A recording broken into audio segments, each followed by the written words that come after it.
વાઘજન્ય રોગ વિશેની. વાઘજન્ય રોગ કોને કહેવાય? વાઘજન્ય રોગ એટલે એક માધ્યમથી બીજા માધ્યમ એટલે મચ્છર દ્વારા ફેલાતો રોગ. હવે તમારું સ્ટેજ જે છે ને સગર્ભા બહેનનો એટલે એ હાઈ રિસ્ક સ્ટેજ કહેવાય. કેમ કે સગર્ભા બહેનને જ્યારે પણ જો મેલેરિયા પોઝિટિવ થાય ને, ધારો કે એને મેલેરિયા પોઝિટિવ આવે ને તો એની ડિલિવરી થાય ને પછી એની દવા ચાલુ થાય મેલેરિયા માટે. એ સિવાય એની દવા ચાલુ થાય નહીં. બરોબર? એટલે આપણે મચ્છરનું જે ઉત્પત્તિ ચક્ર છે ને એ તમને હું પહેલાં તો જણાવું. બરોબર? કે મચ્છરનું ઉત્પત્તિ ચક્ર કેવું હોય તો પહેલા સ્ટેજની અંદર છે ને ચોખ્ખા પાણીની અંદર છે ને ઈંડા મૂકે મચ્છર. બરોબર? બીજા સ્ટેજમાં આ રીતના તમે જોયું હોય તો તમારી જે પાણી ભરેલી ટાંકીઓ જે હોય એની અંદર આમ ઈયળની માફક આમ ફરતા તમે જોયા હશો. તમે એમ કહેશો કે જંતુ ને, પણ એ જંતુ નથી, એ મચ્છરના પોળા. કેમ કે ખાલી એક મચ્છરને એક ચમચી જેટલું પાણી મળે ને તો પણ એ પોતાના ઈંડા મૂકી શકે. અને એક મચ્છર 100 થી 150 ઈંડા મૂકી શકે. કેટલા ઈંડા મૂકી શકે? 100 થી 150. બરોબર? હવે આ વાત થઈ બીજા સ્ટેજ. આ વાત છે ત્રીજું સ્ટેજ. ત્રીજું સ્ટેજ એટલે પીપા સ્ટેજ. ચોથું સ્ટેજ એટલે મચ્છર.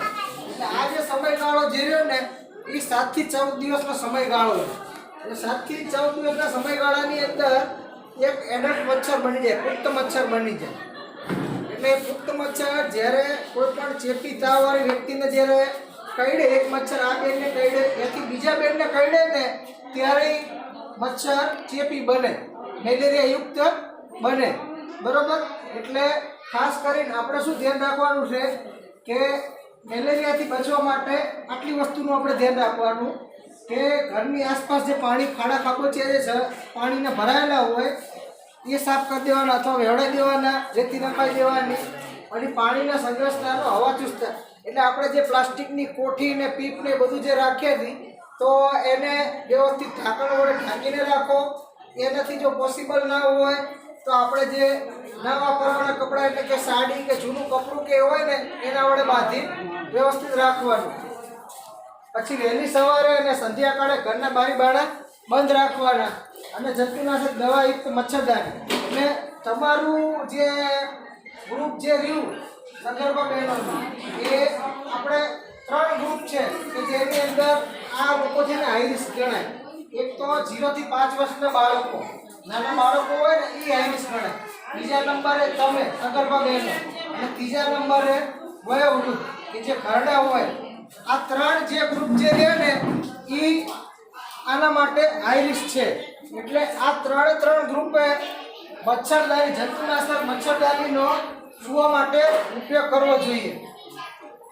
પછી તાવ આવે તો નજીકના પ્રાથમિક આરોગ્ય કેન્દ્ર અથવા સરકારી કર્મચારીનો સંપર્ક કરવો અને લોહીના 2 ટીપા અપાઈ નિદાન કરાવી. કેમ કે અત્યારે કોઈ પણ તાવ સામાન્ય નથી.